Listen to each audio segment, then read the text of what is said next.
শুনতে এবার সেখানে অস্থায়ী শিবির বা ক্যাম্প অফিস তৈরি করল সিবিআই। কেন্দ্রীয় তদন্তকারী সংস্থার সূত্রে খবর, সন্দেশখালীতে থেকেই এবার তদন্ত করবেন তাদের আধিকারিকেরা।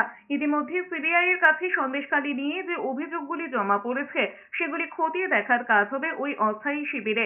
এর পাশাপাশি সেখানে অভিযোগকারীদের সঙ্গে সরাসরি কথাও বলবেন তদন্তকারীরা।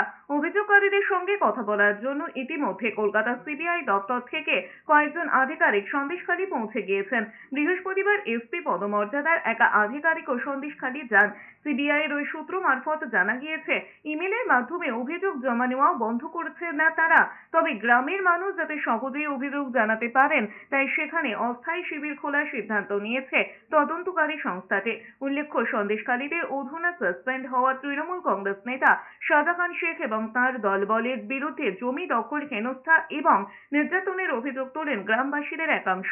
তারপরে 10ই এপ্রিল কলকাতা হাইকোর্ট নির্দেশ দেয়, সন্দেশখালীর নারী নির্যাতন এবং জমি সংক্রান্ত মামলা তদন্ত করবে সিবিআই। অভিযোগ জানাতে অনলাইন পোর্টাল খুলতে বলা হয়। সেই সঙ্গে নির্দেশ দেওয়া হয় সন্দেশখালীর নিগৃহীতেরা কিভাবে সিবিআই এর কাছে অভিযোগ জানাবেন তা সন্দেশখালী জুড়ে প্রচার করতে হবে রাজ্য সরকারকে।